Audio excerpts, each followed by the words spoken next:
Tá fechado o microfone, Renan. Boa noite, irmãos.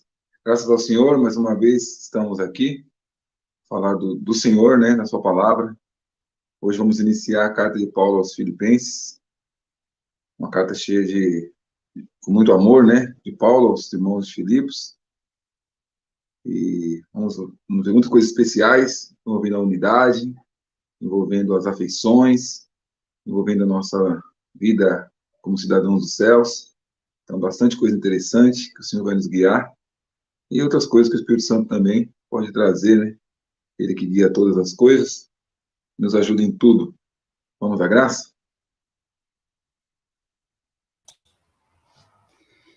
Nosso Deus, nosso Pai, nós te damos graças, Senhor, por nos reunirmos por este meio virtual que o Senhor tem nos proporcionado. E nós sabemos que nada temos, Senhor, a não ser a nossa disposição de estarmos aqui para ouvirmos de Ti, aprender da Tua palavra.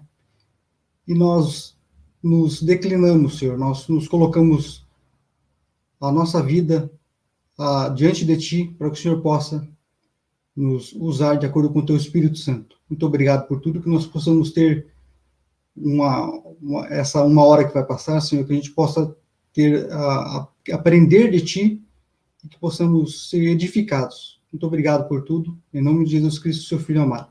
Amém. Amém. Só esqueci de apresentar o nosso irmão Gilberto, né, que hoje vai participar conosco. Muito obrigado, irmãos, por ter aceitado o convite. E na dependência de Deus, vamos tocar. Vamos à leitura, então, do capítulo. Filipenses 1, a partir do versículo 1. Paulo e Timóteo, servos de Jesus Cristo, a todos os santos em Cristo Jesus, que estão em Filipos, com os bispos e diáconos.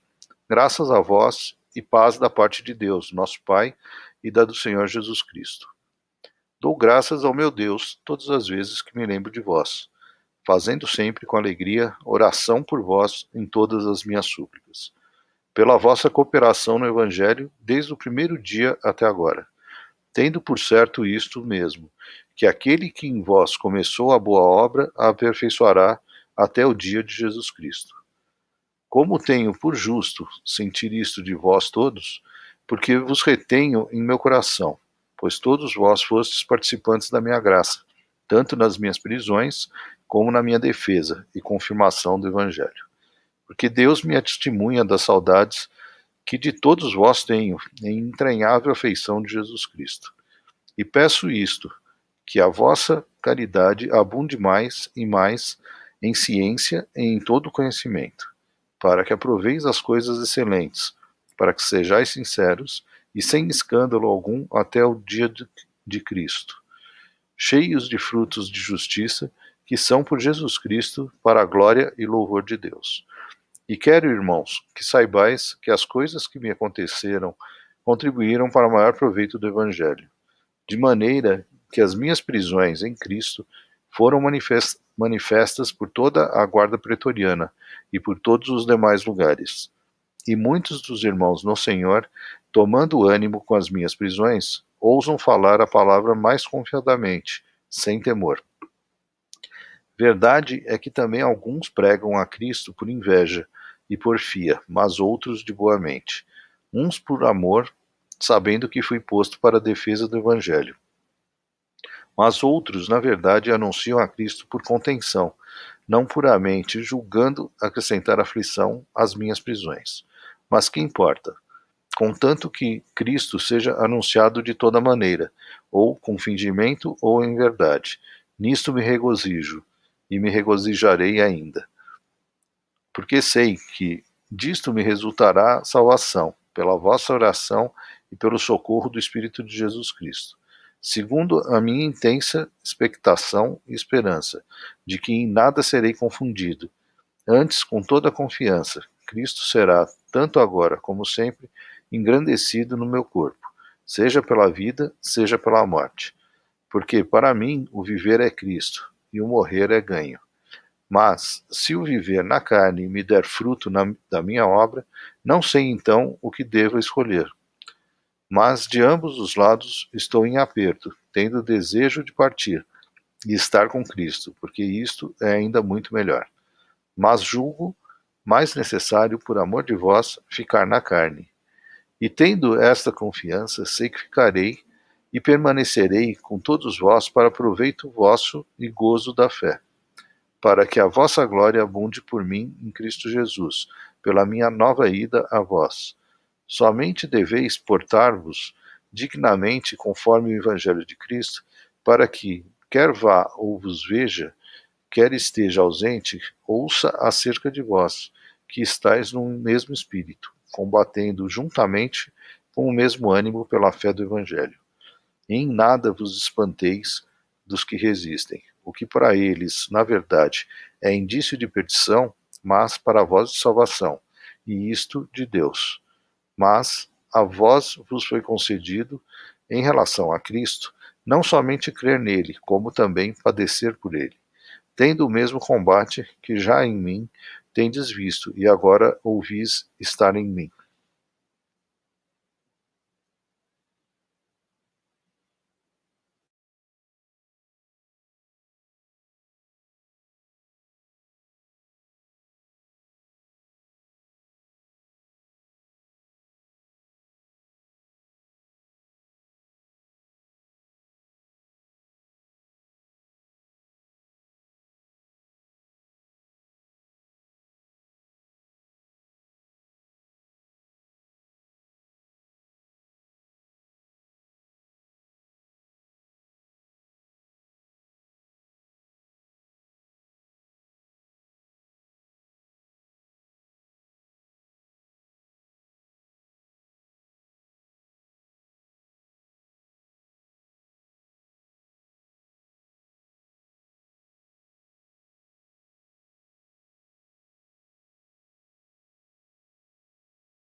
Essa carta aos Filipenses, ela é chamada como uma epístola do deserto, juntamente com outras, como 1 Coríntios, Hebreus e 1 Pedro, porque são cartas que falam do crente aqui na terra, andando como se estivesse caminhando na sua senda de fé aqui por um deserto e tendo os olhos em Cristo nos céus.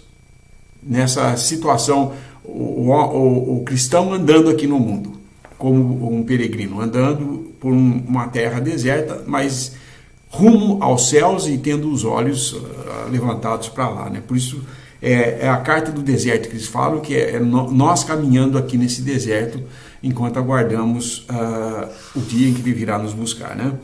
É uma carta interessante, ela não cita nenhum versículo do Velho Testamento, ela não faz menção, Paulo não faz menção aqui nem um pouco, em nenhum versículo do Velho Testamento, como ele faz na maioria das suas cartas, das suas epístolas. E aqui é uma carta onde tem uma palavra aqui que é frequente em quase toda a epístola. Nós vemos a palavra gozo, alegria,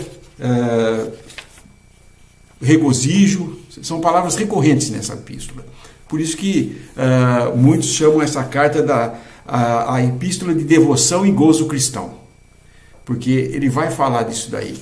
É também uma carta em que Paulo praticamente ele está escrevendo em agradecimento aos irmãos de Filipe pela ajuda, parece monetária, que ele recebeu desses irmãos enquanto ainda na cadeia, enquanto ele estava preso em Roma, e ele recebeu essa ajuda. A gente vê isso no capítulo 4, vai falar disso daí, né? No versículo 18.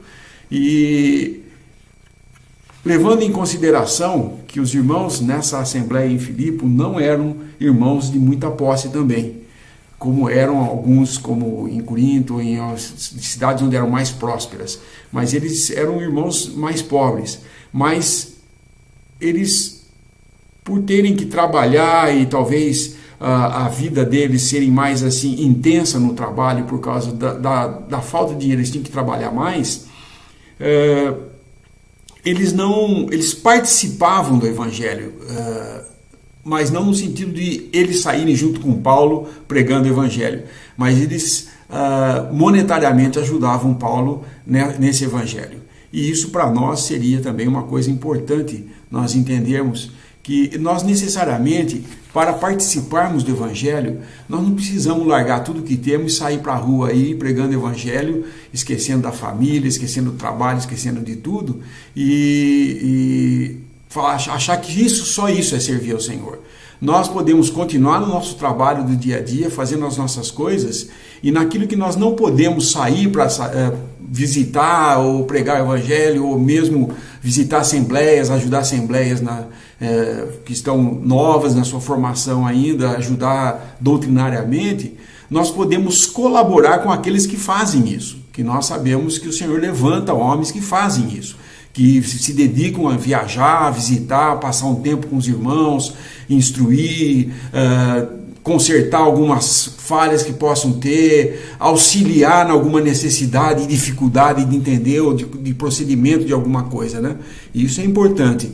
Ele pode contribuir, ele pode ter participação nessa obra ajudando esses irmãos.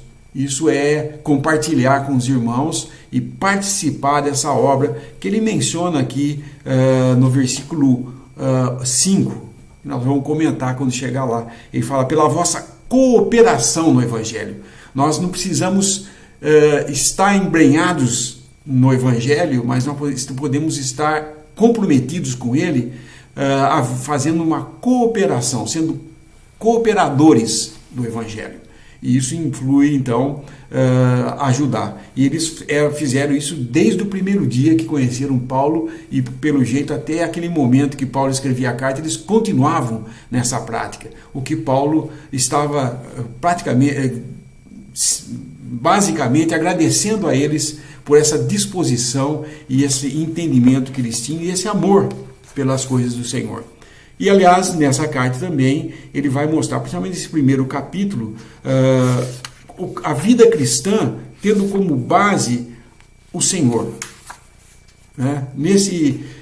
Nós vamos ver no capítulo 1, por exemplo, a base, o tema do capítulo 1 é o Cristo como o propósito da vida cristã.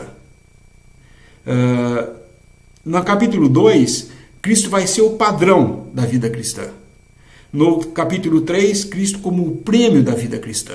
E no 4, Cristo como o poder da vida cristã. Essas quatro capítulos, cada um tem um aspecto, mas veja que tudo está relacionado com a pessoa de Cristo, que é o nosso modelo para tudo. E é também o motivo para nós vivermos, no capítulo 1 fala que é o motivo para nós vivermos, é o modelo para nós seguirmos, no capítulo 2, a marca para nós vivermos, e no 3 e no 4, o manancial, ou a fonte da nossa vida.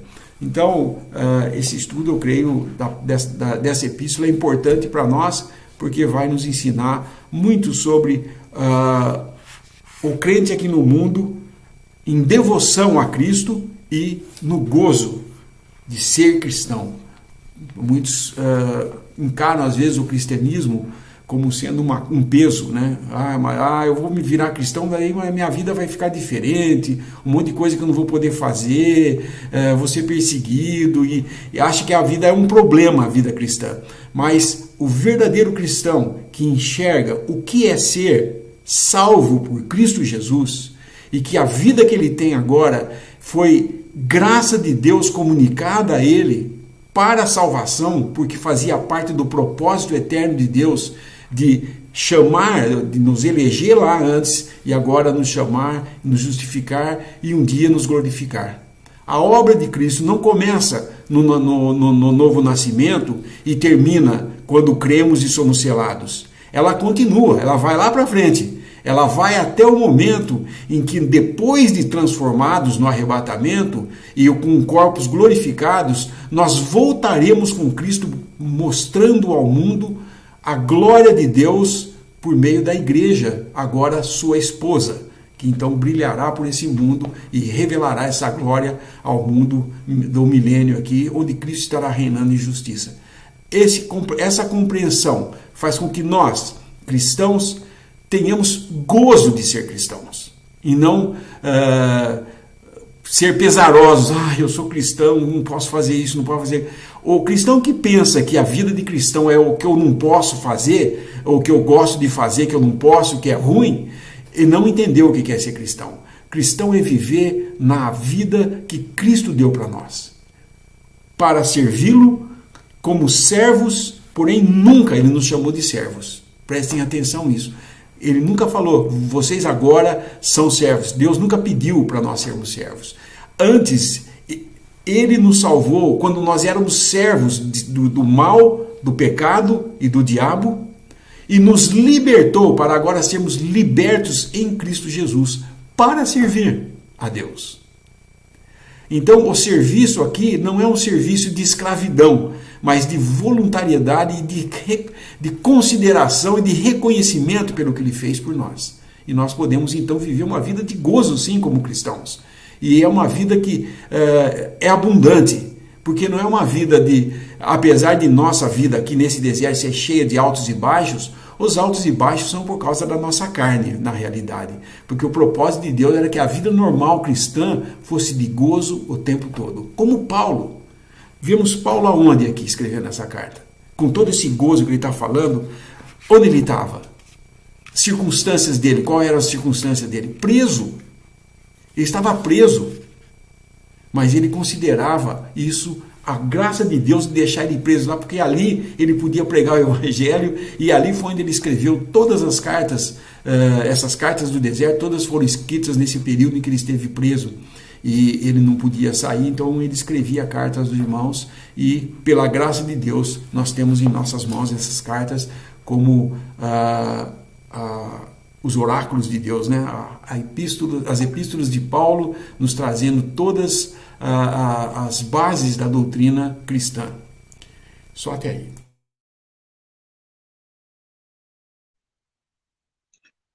É uma coisa especial para a vida do cristão, você poder ver Deus agir na formação, no crescimento das assembleias, né?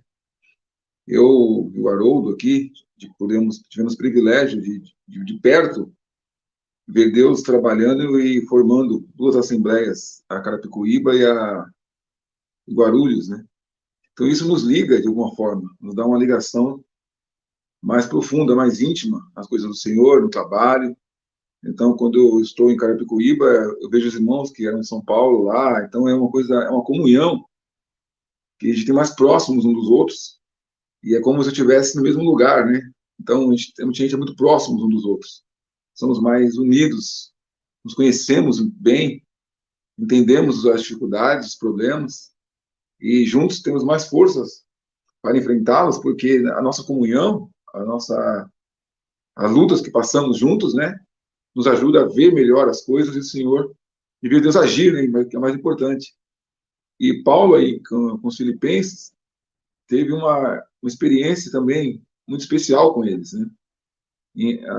Tudo indica que a formação da Assembleia em Filipos foi em Atos 16, quando ele pregando o Evangelho lá, nessa província de Roma, ele converteu alguns, né? Inclusive Lídia. Aí foram lá, oraram na casa dela, aí ele foi preso por causa disso. Ele foi preso. Aí na cadeia era Paulo e Silas, né? Eles cantaram, a cadeia quebrou, aí a família lá do carcereiro também se converteu. Então são experiências que ele viveu ali com os irmãos, que trouxe com eles um laço muito grande, no qual ele trata os Filipos, nem usa sua autoridade apostólica na carta, ele não coloca eu apóstolo, Paulo e Timóteo, servos, né? Ele escreve como se estivesse escrevendo para amigos, para irmãos que ele tinha uma forma de falar que não precisava se expressar com autoridade, mas sabia que os irmãos entendiam sua autoridade. Não precisava usar de uma expressão mais dura para corrigir alguma coisa.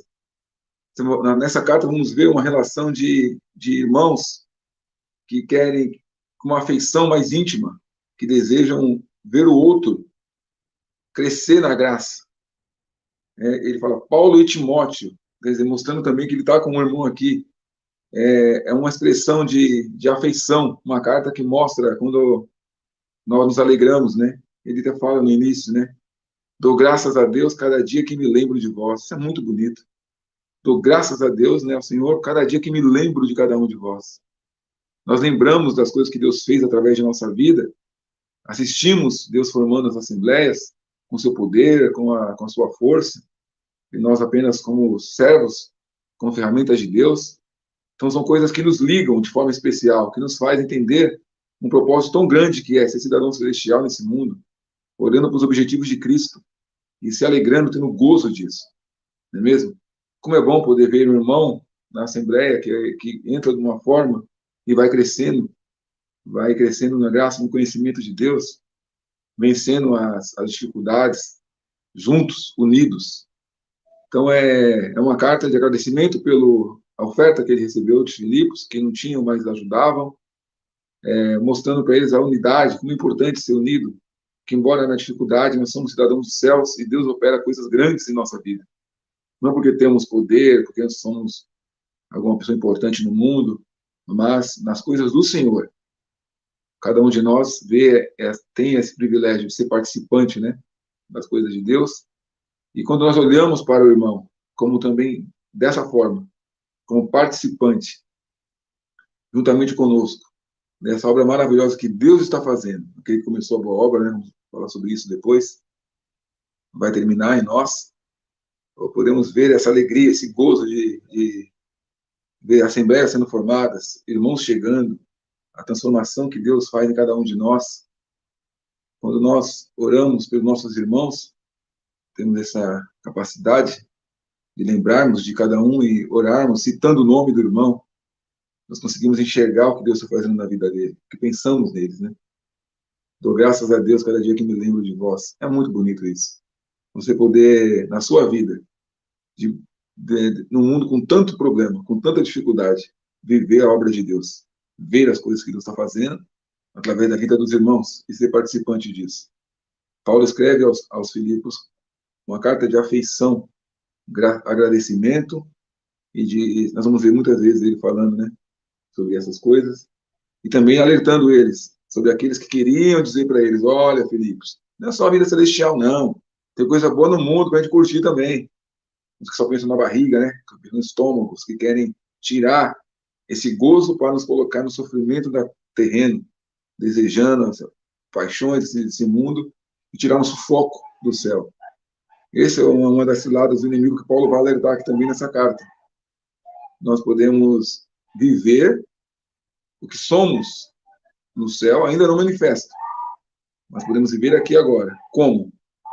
Em unidade, conseguindo enxergar Deus fazendo as coisas através da Assembleia, trazendo irmãos, realizando, abrindo portas, né, portas no Senhor, e ter alegria nisso. Ter alegria nisso. Não é mesmo?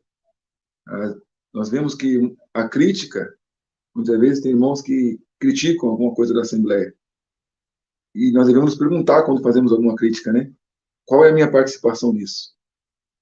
Eu tenho orado? Eu tenho ido nas reuniões? Eu tenho me preocupado com o andamento das coisas na Assembleia? Como eu tenho vivido essa história? A história não é nossa. Não é a história da minha vida, da vida de nenhum irmão. É uma história eterna, né? O Evangelho é eterno, a obra do Senhor. Como eu tenho participado dela? Não é coisa de homens a Assembleia. A Assembleia é algo divino. E é um privilégio. Não tem nem como medir esse privilégio, ser participante disso. E como que eu tenho olhado para isso? Antes de fazer uma crítica, antes de trazer um problema, né? Então a gente tem que ter essa sabedoria. Às vezes nós vemos muitos defeitos, muitos problemas na Assembleia. Mas quanto eu tenho orado, quanto eu tenho participado, quanto eu tenho ouvido, isso é muito precioso. Para que possamos entender o que Deus está fazendo e sermos uma ferramenta de bênção na vida da Assembleia e dos nossos irmãos. Até aí.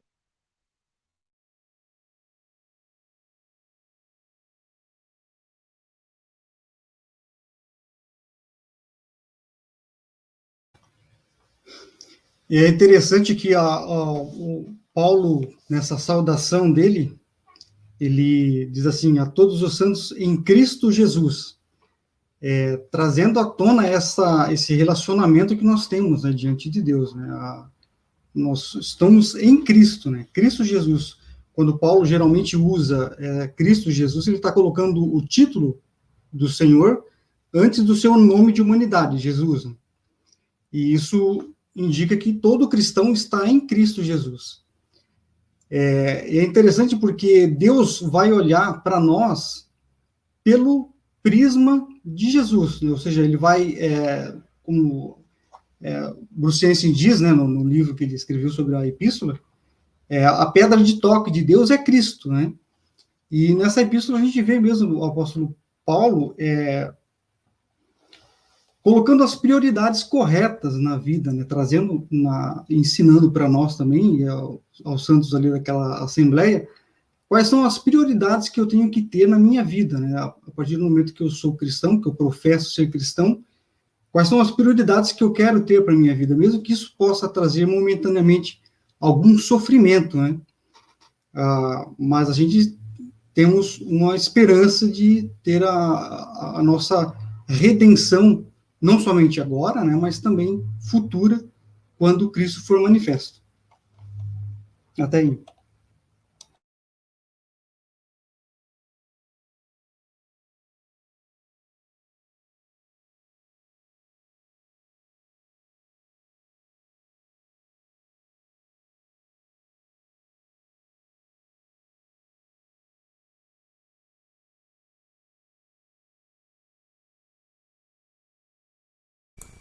Essa expressão em Cristo Jesus é muito recorrente nas cartas de Paulo e elas têm um significado específico, né? Porque às vezes nós vemos até versões que a gente tem que procurar outra versão em que fala ao contrário, fala Jesus Cristo, né? Nesse mesmo versículo ele fala, Paulo e Timóteo, servos de Jesus Cristo. E aí ele fala a todos os santos em Cristo Jesus. Aqui ele está falando de posição. E Cristo Jesus, quando é dito assim, está se referindo a Cristo tendo vindo nesse mundo para cumprir uma obra e agora, tendo cumprido essa obra, sobe como um homem glorificado nos céus. É com esse homem que nós temos esse relacionamento. Nós estamos em Cristo Jesus, significa que nós estamos no lugar que Cristo está agora, diante de Deus, em aceitação diante de Deus. Ou seja, Deus nos aceita em Cristo Jesus porque é a obra de Cristo que, tendo morrido e tendo ressuscitado como o homem da nova criação, ele subiu aos céus e se assenta agora, e Deus nos vê em Cristo. Quando cremos em Cristo, na sua obra, ele nos vê em Cristo. Ou seja, ele não vê mais o velho Lineu perdido nos seus pecados, nos seus delitos. Ele vê Lineu em Cristo Jesus. Esse olho é que aquilo que o Reinaldo estava falando do nosso relacionamento com nossos irmãos, é que nós devemos ter sempre. Nós devemos entender que todos nós estamos numa fase de amadurecimento nas coisas de Cristo. Uns mais, outros menos, uns já estão há mais tempo, outros há menos tempo, mas todos estão no processo ainda de amadurecimento até chegar à estatura completa de Cristo. E quando vai ser isso que vai acontecer? Somente no arrebatamento, quando estaremos aperfeiçoados para sempre, estaremos transformados à semelhança de Cristo. Enquanto isso não acontece, nós devemos ter os olhos em nossos irmãos, do modo que nós vejamos Cristo em nossos irmãos. Nós temos a tendência de julgar os nossos irmãos, e isso eu não estou falando especificamente de um ou de outro, estou falando que é a tendência nossa, natural, minha e de qualquer um de nós, de ao vermos um irmão fazendo alguma coisa que você já aprendeu que não deve fazer, você falar, puxa, aquele irmão está errando, olha só como é que pode fazer isso. Só que nós esquecemos que nós estávamos fazendo isso e aprendemos a não fazer porque conhecemos e praticamos a verdade e Deus nos tem ensinado isso. Mas nós temos que entender que ele também é uma pessoa que, tendo crido em Cristo, também é visto por Deus em Cristo Jesus. Naquele dia, todos nós estaremos vendo uns aos outros sem falha nenhuma, mas no momento sempre existem falhas. nós não devemos usar essas falhas como motivo de discriminação, de falar, aquele irmão não sabe nada, olha o que ele fez. Como se nós não estivéssemos fazendo nada errado, né? Como se nós estivéssemos caminhando nesse mundo como Cristo ressuscitado e perfeito. Essa é a nossa posição, mas o nosso estado, o nosso caminhar aqui ainda, nós estamos aprendendo a fazer isso. E conforme vamos aprendendo, nós vamos entendendo que sabemos em parte, não sabemos o todo, e que certamente Deus está fazendo um trabalho em nós. É interessante, o irmão comenta no livro Darby, ele sempre fala, se você não pode ver a Cristo no seu irmão, pelo menos veja o seu irmão em Cristo. Você fazendo isso, se você não consegue ver Cristo agindo na vida dele, pelo menos veja ele em Cristo. Porque ele estando em Cristo, vai haver esse momento em que ele vai aprender. Porque é um processo, alguns mais rápido, outros menos. A gente vê, quem é casado, teve filhos, vê que nem todos os filhos desenvolveram na mesma cadência e no mesmo modo. Uns demoraram mais para aprender alguma coisa, outros menos. Uns falaram numa parte, outros falharam em outra parte. Mas todos cresceram e amadureceram um dia dos filhos. Assim nós somos também. Nós temos que entender que nós estamos numa escola, aqui no mundo, Deus nos deixou aqui, porque se o propósito de Deus é que nos salvando já fôssemos perfeitos, já não nos levava daqui. Mas não, Ele está aqui, deixando a gente aqui, para que a gente vá aprendendo e aos poucos nós vamos entendendo a graça de Deus para cada um de nós e para nossos irmãos também. Então, procure ver Cristo nos seus irmãos e não seus irmãos em Cristo e não Cristo, procurar ver o quanto que Cristo está fazendo alguma coisa. Isso é ficar fazendo, sentar no banco de juiz, né? E ficar julgando os seus irmãos. Nesse sentido é que a palavra fala, não julgueis uns aos outros. Muitos usam, do modo como você julga, você será julgado. Muitos usam isso para justificar de que nós não podemos julgar o mal no nosso meio, que a Assembleia não pode disciplinar ninguém porque nós não podemos julgar ninguém. Ora, se fosse assim, então as Escrituras estavam em contradição, porque Paulo fala, julgar entre vós, se é justo que se permaneça. Não pode, esse homem não pode permanecer entre vocês. Tirai fora. O que é isso? Isso não é julgar a pessoa ou as intenções do coração da pessoa, mas julgar o mal e a pessoa ser disciplinada para que a Assembleia se limpe do mal. Nós podemos fazer esse tipo de julgamento, mas não é o julgar a pessoa. Agora, quando nós sentamos no banco de juízes e ficamos analisando nossos irmãos, analisando o quanto que Cristo está trabalhando na vida dele, o quanto ele está deixando Cristo trabalhar na vida dele, nós estamos querendo fazer um trabalho que não é nosso. Esse não é nosso trabalho, esse é o trabalho do Espírito Santo.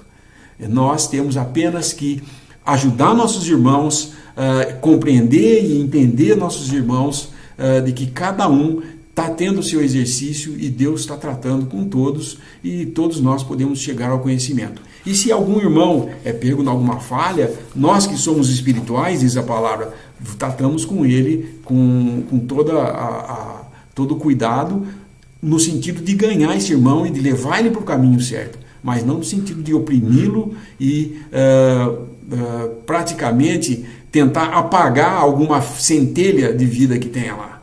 Porque é isso que nós fazemos quando começamos a virar críticos dos nossos irmãos. Nada mais do que isso. Nós atrapalhamos o crescimento. É como um filho mesmo. Se você só fica ensinando o seu filho, para com isso, você está fazendo errado, para com isso. Nenhuma palavra de muito bom, filho, gostei de ver, vem aqui, que bom que você fez isso, olha, meus parabéns. Isso é incentivo, isso é mostrar que está tendo comunhão. E não é errado você falar assim com o seu irmão. E muitos, de tanto medo de não querer alimentar o ego do irmão, nunca fala uma palavra positiva do lado dele. Guarda o positivo para ele e só aponta o negativo. Isso destrói qualquer pessoa que está em formação ainda. E nós todos, entenda de novo, todos nós estamos em fase de formação ainda, como cristãos aqui no deserto. Em Cristo Jesus, já estamos nos lugares celestiais assentados com Cristo. Porém, na prática aqui no dia a dia, nós ainda estamos nesse deserto aprendendo. Então nós temos que enxergar os nossos irmãos, não porque eles são agora, mas a perspectiva do que eles serão. É o que Paulo está fazendo aqui. Ele está se regozijando com esses irmãos, tendo alegria no coração por eles, não porque eles fossem perfeitos, ele bem sabia que existia duas irmãs que estavam discordando nessa assembleia, que era um grande perigo de haver uma divisão na assembleia por causa da discórdia dessas duas irmãs, Trifena e Trifosa, que ele vai tratar mais tarde. Ele tinha sido informado, talvez por Epafroditas, que existiam alguns problemas na assembleia, mas ele não estava vendo esses problemas, ele estava vendo Cristo nos irmãos. E então, esses irmãos em Cristo, ele estava vendo que existia um processo e estava falando para eles: eu dou graças a Deus todas as vezes que lembro de vós. Isso é pastoreio, gente. Isso que Paulo está falando aqui, olha, fazendo sempre com alegria oração por vós em todas as minhas súplicas. Você sabe o que é orar com alegria? Não é orar só para os irmãos que estão andando errado. Mas orar com alegria. Puxa, aquele irmão, olha, que bênção, ele está fazendo isso. Olha, Senhor, agradeço por aquele irmão que está fazendo isso. Agradeço porque... É isso que nós temos que fazer. E o irmão saber disso. E como esses irmãos de Filipos haviam participado, cooperado com o Evangelho, desde o primeiro dia até agora, ele está elogiando eles por isso. Não está inchando o ego de ninguém, não. Ele só está falando de gratidão de coração. Eu dou graças a Deus todas as vezes que lembro de vocês. E isso é muito positivo. E isso nós devemos aprender. Às vezes o nosso senso crítico leva nós para o outro lado.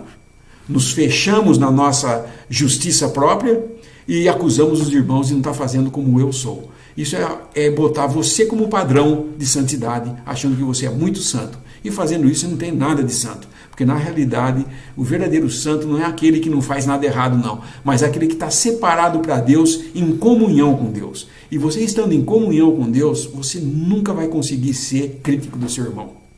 Porque você antes é crítico de si mesmo. Estando em comunhão com Deus, nós estamos nos examinando constantemente e estamos fazendo uma crítica do que eu sou, não do que os outros são. Isso é fácil fazer. Isso qualquer juiz de futebol consegue falar que foi falta, mas quero ver ele jogar e não fazer essa falta. Aí é outra coisa. Como autoridade, sim, ele é juiz. Eu não estou falando nesse aspecto, eu estou falando... É muito fácil você falar, sentar na frente dele e falar: pô, mas o cara perdeu aquele gol. Vai lá fazer isso. Vai lá entrar no lugar dele e ver se você chega lá. Então, nós podemos sentar às vezes nessa cadeira e ficar falando para os irmãos: tá tudo errado, isso ali está rindo, isso é... E o seu exercício, como é que fica? Você tem feito isso? Você tem se dedicado a uma comunhão com Deus? E se você tem... A glória não é sua, não, é de Deus, e você não tem nada que se gloriar e pensar que você é o padrão para os seus irmãos. O padrão para cada um de nós é Cristo, em todas as coisas, é o que Paulo está colocando aqui. Cristo é o padrão, Cristo é o modelo, Cristo é para nós agora o que ele traz no título de todas essas coisas aqui, que é Ele como sendo o propósito da nossa vida.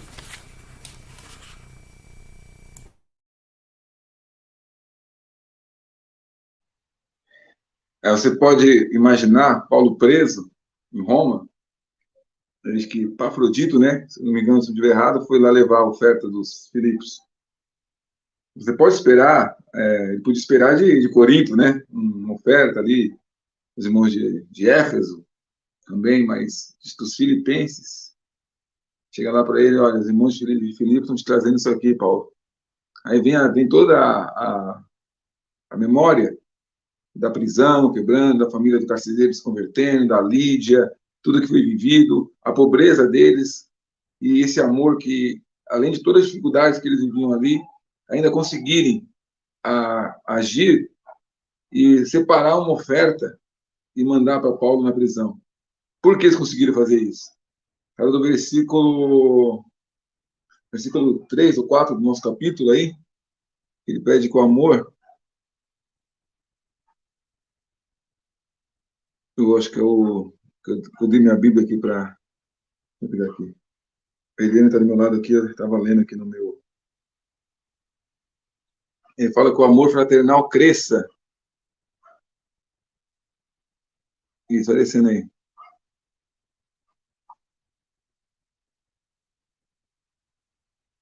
Deixa eu ver aqui.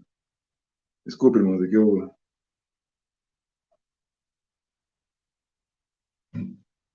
É o versículo 9, tá? O versículo 9, ele fala que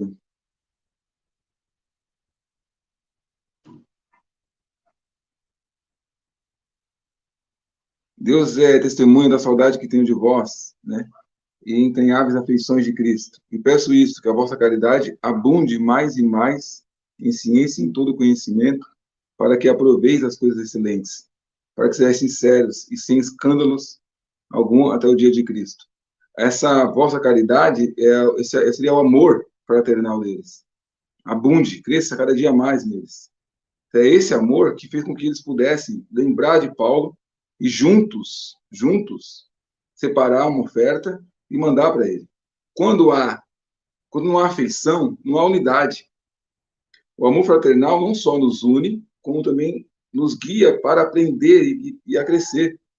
Você imagine se numa assembleia, é claro que não é possível uma assembleia existir dessa forma, mas imagine que haja uma disputa interna ali entre irmãos, até para separar uma oferta, até para agir em favor de algum irmão.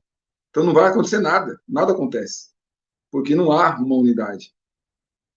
Então nós temos que vigiar essas coisas, porque todo pensamento, todo sentimento negativo de disputa, quando nós conseguimos olhar para o irmão e a cisma, né? Vamos cuidar com a cisma. A cisma é um perigo, porque a cisma ela faz com que o pensamento e o coração faça a pessoa que está dizendo alguma coisa na assembleia, que é para mim. Eu estou cismado, então tudo que está acontecendo lá é para mim, é contra mim, ou estão me perseguindo, ou estão... E a cisma, ela tira toda a sinceridade do ambiente, porque nós começamos a desconfiar um do outro, e para resolver uma cisma é muito difícil. Então, a oração e o crescimento do amor fraternal, da unidade, entendeu? Ele nos fortalece a vencer essas coisas no início. Porque quando eu olho para o meu irmão e vejo Cristo na vida dele, fico imaginando como deve ser o Haroldo em glória, glorificado. Como vai ser? Será que ele vai ter cabelo? Será que ele vai ser mais magrinho? Eu estou falando aqui. Você imaginar o seu irmão sendo transformado. Ah, mas esse irmão é difícil. Mas ele, logo vão estar juntos, transformados. É tirar todo o pensamento de destruição, pensamento negativo, e deixar o Senhor fazer as coisas na Assembleia. O perigo que acontece, como vai acontecer aqui na carta de alguns irmãos, querendo tirar os Filipos do que é celestial e trazer para o mundo, porque eles queriam vantagem.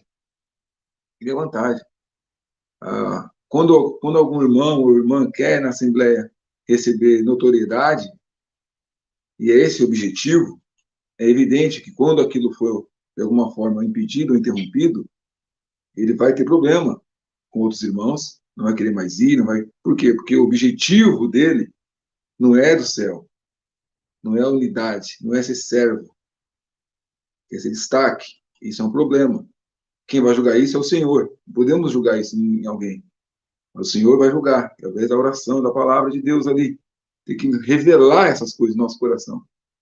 Tem que revelar. Nunca se ache que você é blindado quanto a isso. Ninguém é blindado quanto a isso. Ninguém está livre disso. Se nós acharmos que somos blindados, é aí que o diabo nos pega. Então é sempre bom pensar, por que eu vou fazer isso? Como eu posso ser participante para Cristo ser glorificado? Se você achar que é forte, que eu estou sendo sincero, que eu isso, aquilo, jamais, meu pensamento, é nessa que o diabo ganha. Porque quando nós reconhecemos nossa fraqueza e nossos pensamentos, que muitas vezes vem de uma raiz de amargura, né? Conseguimos vencer aquilo aí confessando ao Senhor. E esse amor fraternal vai crescendo, e assim podemos fazer as coisas com mais afetividade para o Senhor. As cartas de Filipenses vão ensinar muitas coisas preciosas como essa. Poder para servir a Deus. Poder para fazer as coisas para o Senhor. Através da nossa unidade, nosso amor fraternal. Não perdendo tempo com coisas que sabemos que vão gerar problemas que não são do Senhor, né? E gerar problemas entre nós. Então, Paulo estava preso. e da cadeia, regozijava do amor que recebia dos irmãos que ele nem esperava, por serem pobres, que podiam fazer algo desse tipo. Porque os irmãos de Filipe e ele aqui estavam com o mesmo coração, um orando pelo outro. Então Deus agia e podemos ver, né? Ele podia ver essa... Me alegro de vós, né? Ele vai falar muitas coisas desse tipo aqui. Não é uma carta de doutrina, não vai ter doutrina aqui nessa carta. Não é uma, ele costuma falar doutrina e depois prático, né? Não vai ter nem isso aqui. Ele vai falar das afeições, do que Deus faz através da nossa unidade, do nosso amor pelos outros e o que ele faz e muito mais do que esperamos, né? Como ele age além do que esperamos, quando podemos vigiar e estarmos sempre prontos para agir em amor em todas as situações e adversidades. Até aí.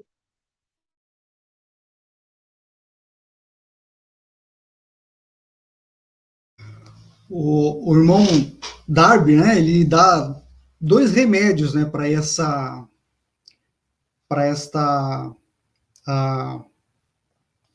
questão de nos colocarmos na pele do irmão, ou no lugar do irmão. Um irmão lindo já falou que se você não pode ver Cristo em seu irmão, então veja seu irmão em Cristo.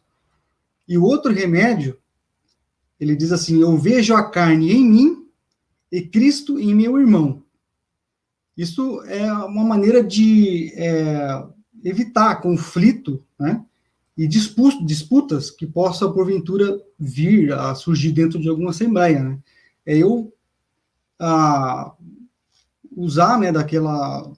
Tem até um ditado em inglês, né, if I was in your shoes, ou seja, se eu estivesse nos seus sapatos, traduzindo literalmente, né? Então, se eu estivesse no lugar do irmão, será que eu agiria da mesma forma? Como é que eu agiria? Né? Lembrando que eu também tenho a carne em mim. Né?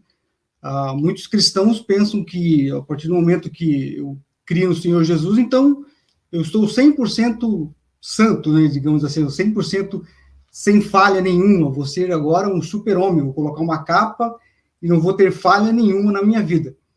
Mas não é assim, a gente ainda tem a carne em nós. Né? Então, esse segundo remédio que o irmão Darby nos indica, né, eu vejo a carne em mim e Cristo em meu irmão. É uma maneira de me colocar no meu lugar, né? Porque eu também posso falhar igual ou até mesmo, às vezes, pior do que o meu irmão. E isso não é motivo para que eu possa apontar o dedo, lá, você falhou, tá vendo? A gente tem que usar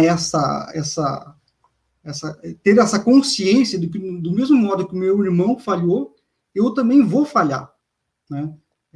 Porque é muito fácil, como o Lindeu falou, julgar, né, ou apontar o erro do irmão, sem saber se no lugar dele eu também poderia estar falhando da mesma maneira, né, ou até pior, às vezes. Então é uma maneira de nos colocarmos na pele do nosso irmão também.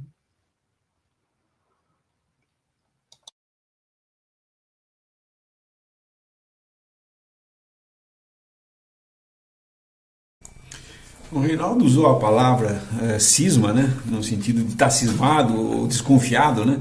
E é muito interessante isso porque essa palavra, o português tem algumas palavras que elas é a mesma palavra, mas ela pode ter 2 sentidos. No caso de cisma é uma dessas palavras, né? O sentido de cisma, de estar desconfiado ou descontente com alguma coisa. Mas também ela tem um sentido de cisão, de divisão mesmo. E é lógico que a cisma, no sentido de estar desconfiado, leva à cisão, que é a cisma no sentido de estar dividido mesmo. Porque se começa a desconfiar do seu irmão, começa a achar que tudo que... aquele irmão está falando isso para mim, você começa a se colocar numa posição de vítima e você acaba querendo consertar a situação, diminuindo o seu irmão para que você apareça mais correto. Esse que é a verdadeira causa de toda a cisma. É o homem querendo pessoas que suportem o seu pensamento e com isso ele consiga conseguir um grupo de pessoas que o aceitem ou que acreditem nele e que tenham ele como modelo. E aí esse homem que faz isso, ele está pronto para causar uma divisão. A cisma é quando existe uma divisão interna ainda entre pessoas. Era o que existia em Coríntio, em 1 Coríntios, quando ele fala que eles estavam divididos, era uma divisão interna ainda. Existia grupos, eles estavam todos juntos, mas uns falavam: eu sou disso, eu sou daquele, eu sou de Paulo, eu sou de Pedro, eu sou de Cristo e tudo mais. Porém, o momento em que aquele que falava que é de Paulo falou: eu não vou ficar mais com vocês e vou partir o pão em outro lugar, e dividiram, isso aí de cisma passou a uma heresia. Toda cisma vai levar a uma heresia, ou toda cisão ou rachadura, uma trinca que possa haver na Assembleia. A trinca é quando existe um ponto de fraqueza numa construção, né? Então aquela trinca ali já é sinal: ó, tem alguma coisa errada com esse prédio aqui. Tá, tem uma trinca ali, é uma falha que está ali. Na Assembleia pode ocorrer isso, quando existe esse espírito de julgar, de ficar julgando os irmãos, de censurar os irmãos, sentar na cadeira de juiz, você fatalmente vai fazer isso. E Paulo avisou que isso ia acontecer desde o comecinho. Ele chamou os anciãos de Éfeso e falou para eles: eu sei que o dia que eu sair daqui, virão lobos vestidos de cordeiro entrar aqui para devorar, mas do meio de vós vai surgir homens corruptos, homens que vão criar partidos, eles vão criar seguidores, vão buscar para si seguidores e vão dividir. E era isso exatamente que Paulo estava falando, e foi o que nós vimos na história da igreja, que hoje nós não precisamos nem comentar isso, né? Basta ver a infinidade de denominações se dizendo cristãs, são mesmo, porque falam de Cristo, mas estão divididos. E Deus nunca tinha, no seu propósito eterno, de que nós fôssemos aqui um testemunho dividido da verdade, mas unido. Unidade e união da verdade. É o que ele fala na sua oração em João 17, é que nós estivéssemos aqui no mundo manifestando a unidade que tinha entre ele e o Pai. A união que existia entre ele e o Pai. Era isso que nós devíamos estar demonstrando. E o que nós vemos no testemunho hoje, para nossa vergonha, porque fazemos parte de tudo isso, né? Nós não estamos isentos não de falar porque eu não tenho denominação e reúno ao nome do Senhor, que eu não faço parte dessa cristandade. Faço sim, todos nós somos parte dela. Para nossa vergonha, falhamos vergonhosamente. E temos que falar que nem Daniel falou quando ele estava lá na Babilônia e todo Israel dividido, né? E uma parte já tinha 10 tribos, já tinham ido embora com Jeroboão, e agora aqueles que estavam lá em Jerusalém tinham sido levados cativos, o templo destruído, a cidade destruída, e ele faz a sua oração, que quem nunca leu deve ler aquela oração para ver o que é você se humilhar e colocar: pecamos. Ele não fala: Israel pecou, vocês pecaram, e alguns que cometeram falha. Ele fala: pecamos. E ele fala: nós estamos aqui não por...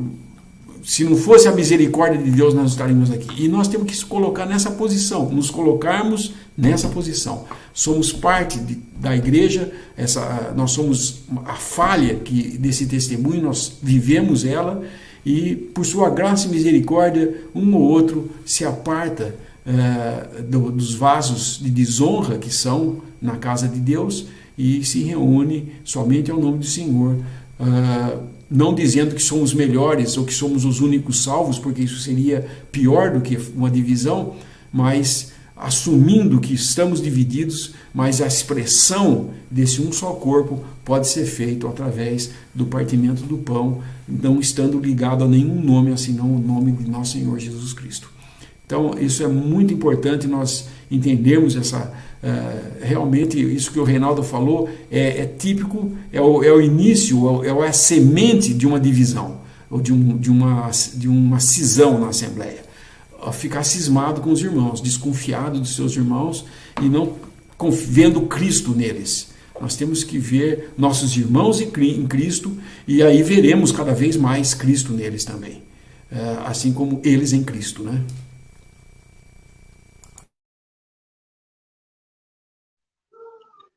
Alguém poderia dizer na Assembleia de Filipos: Paulo está preso, você viu lá? Por que ele está preso? Porque Deus está mostrando que o que ele fala não tem valor algum. Se ele fosse mesmo de Deus, não estaria preso. Se ele fosse mesmo de Deus, não apanhava lá como ele apanhou quando pregou lá em Filipos. foi arrastado, tá vendo? As coisas que ele passa lá é porque Deus está dando disciplina nele. É claro que toda a situação adversa, a própria pessoa que está vivendo deve julgar, né? Que Deus está permitindo aquilo. Mas os de fora devem orar, né? Para que o Senhor o ajude, o guarde, não julgar que aquilo está acontecendo por causa que ele é algum infiel, ele está em pecado. Isso seria terrível, um negócio desse. Imagina falar para Paulo, os Filipos, não vamos dar oferta para Paulo não, porque ele está preso lá, porque Deus mostrou a verdade, Deus revelou aí, viu? Deus revelou, manda oferta lá não, deixa ele lá, porque é Deus que está pesando sobre ele, né? Isso não vai acontecer, porque o amor que eles tinham por Paulo, eles sabiam quem era aquele irmão, e Deus era com ele. Mesma coisa, nós devemos olhar as dificuldades de nossos irmãos, orando por ela, e evitar fazer algum julgamento, ou apontar que aquilo é motivo de pecado, alguma outra coisa. Deixe que Deus cuide disso. Porque palavras erradas, elas parecem que são mais leves no vento, né? Então, tem que ter cuidado com como se espalha essas coisas. Nossos pensamentos devem ser cuidadosos e sempre julgamento próprio. Vai evitar que nós cometemos erros que podem magoar nossos irmãos. Embora não somos livres disso. Tem irmão que reclama que o outro não deu bom dia para ele. O pastor para mim não deu bom dia. Né? Às vezes, esquece, né? Você esquece, o irmão fica triste. Mas isso não é motivo, né? Para alguns é, mas para outros não. Mas devemos ter cuidado com a forma que julgamos, né? Como o irmão falou, o que tá passando na vida do irmão. Isso aí é amor fraternal. Olhar um pouco mais distante e procurando em oração. Se você não orou primeiro, não pense em fazer nada depois. Essa é uma primeira. Se você não conseguiu parar para orar por aquela situação, não tente fazer nada depois, porque não tem ali nenhuma intenção sincera. Quando ele fala no versículo da sinceridade, no versículo 10, para sermos sinceros, né? E sem escândalo, para você poder ser sincero com algum irmão, você tem que ter julgamento próprio. Porque o que sai da nossa boca tem que ser algo que realmente veio do céu. Sinceridade aí não é você... tem uns que usam esse termo sincero, né? Eu sou sincero, por isso que as pessoas falam, né? Minha personalidade, eu esqueci como é que eles falam isso. Não precisa ser sincero para magoar ninguém. Eu vou falar para você a verdade aqui, ó. Vou ser sincero, mas não precisa. A sua sinceridade não vai edificar nada, não. Eu estou falando aqui de coisa do céu. Palavras que Deus colocou em nosso coração, o qual, julgado ali, vamos poder levar aquilo e vai edificar. Não é ser sincero para abrir a boca, para dizer o que você pensa, como você acha, do aquele irmão, não é isso. Sinceridade que o mundo prega é isso aí, você abrir a boca e falar o que você quer, na hora que você quer, do jeito que você acha que deve falar. Isso é sinceridade no mundo, irmão. O que nós falamos sinceridade aqui é um irmão que ora pelo outro irmão, cheio do Espírito Santo, consegue, pelo poder de Deus, ajudar aquele irmão com alguma palavra de conforto, de edificação, não com seus pensamentos ou com aquilo que você acha ou pensa, mas o que Deus levou através do Espírito Santo, né? Então, esse cuidado que temos que ter. Tem irmãos que têm dons para isso, né? Irmãos que são pastores, têm dom de pastor e o Senhor usa para isso. Outros não têm habilidade para isso. Não deve nem tentar, porque não é coisa para você fazer. Temos que saber nossa posição, como agir, aprender com os irmãos, para sermos boas ferramentas de Deus, né? Mas sinceros no Evangelho, cheios de amor de Deus, para falar coisas do céu, coisas que vêm do Espírito Santo, para edificação e consolo, né? Exortação e consolo, não para dizer o que você pensa do mundo, ou as suas vontades, ou as suas críticas, né? Temos que ter um cuidado com isso. Sempre aí com o amor fraternal. Julgar o irmão porque ele está passando uma dificuldade e achar que aquilo é Deus que está... Pode ser que seja, mas deixe que Deus mostre para o irmão isso daí. E ore por ele. Não vai querer achar que aquilo outro. Às vezes é Deus usando o irmão para, talvez, evangelizar alguém na prisão, né? Como fazia com Paulo. Deus tem um propósito, não sabemos. Deixamos que Deus faça conforme a sua vontade e nós oramos, né? para que todos sejam edificados. Até aí.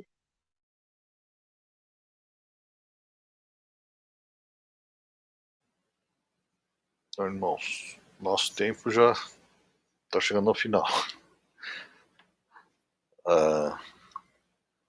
Algum irmão tiver mais alguma consideração aí final, fica à vontade, pode considerar, senão a gente... Esse relógio está muito rápido. Oi? Eu tenho uma consideração, esse relógio está indo muito rápido. Não posso fazer nada.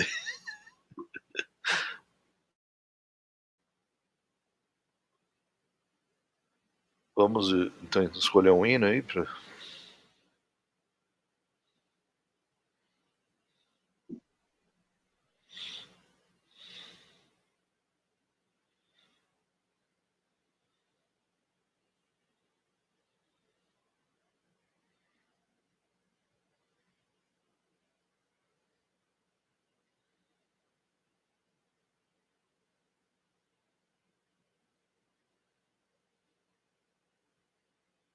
Alguma sugestão, hein?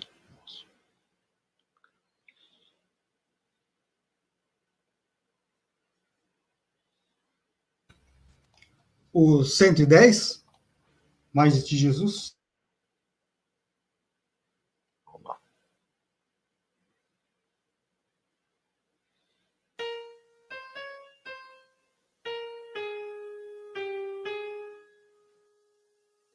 Mas, ó Senhor, queremos ver mais dessa graça conhecer, mais do amor que nos venceu, mais do Cordeiro que morreu, mais vamos amar-te, mais vamos honrar-te,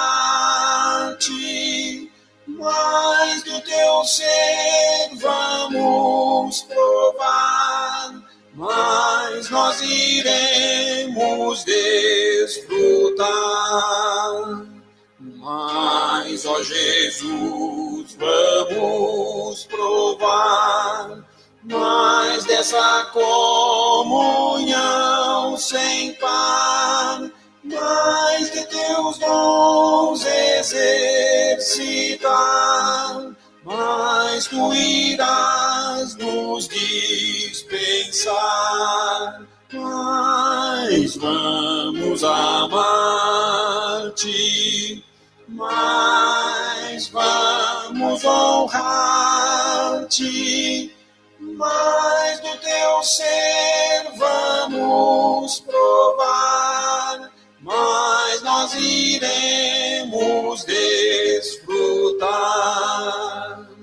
mais nós queremos conhecer, mais de teu brando parecer, mais essa obra eficaz, mais dessa luz, mais dessa paz, mais vamos amar-te,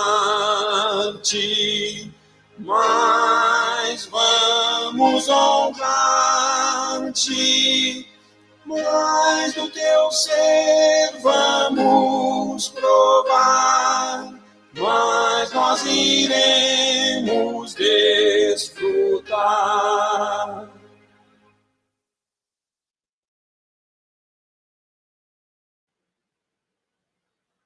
Então, irmãos, sexta, continuamos capítulo 1, a partir do 9. Versículo 5, 6. Então, versículo 5. Pode ser. Então, tá bom. Então, irmãos, Lineu, por favor, você pode dar graça para a gente encerrar? Nosso bendito Deus, nosso Pai, Deus e Pai de nosso Senhor Jesus Cristo, nós agradecemos por teu amor tão infinito, demonstrado enviando teu único Filho para vir a este mundo, cumprir uma obra que só Ele podia cumprir. Satisfazer as demandas de justiça de um Deus 3 vezes santo contra o nosso pecado. E Cristo, em perfeita obediência, nosso Senhor andou neste mundo, em todas as coisas, dependente de Ti, foi até a morte, e morte de cruz. E tendo recebido todo o juízo que nós merecíamos, morreu entregando seu Espírito e agora ressuscitado, está sentado à tua direita e nós, aqui na terra, podemos, pela fé, gozar agora de tudo o que temos em Cristo Jesus. Pela fé nessa obra, justificando a Ti, ó Pai, por Teu juízo perfeito, e agora justificados por um Deus justo e justificador de todo aquele que em Ti crê. Nós agradecemos, ó Pai, por tão grande amor, agradecemos por esse momento juntos que pudemos estar diante de Tua palavra, aprendermos mais desse bendito Salvador e também agradecemos por todos que estavam aqui, também irão ouvir essa gravação, que Tu estejas cuidando de cada um e também abençoando a cada um, como é Teu prazer e Teu gozo. Nós agradecemos por tudo, encomendando em Tuas mãos o restante desta noite, no precioso nome de nosso Senhor e Salvador Jesus. Amém. Amém. Boa noite, Amém. irmão. O senhor permitiu, então, sexta-feira estamos. Boa noite a todos. Voltamos. Boa noite. Boa noite.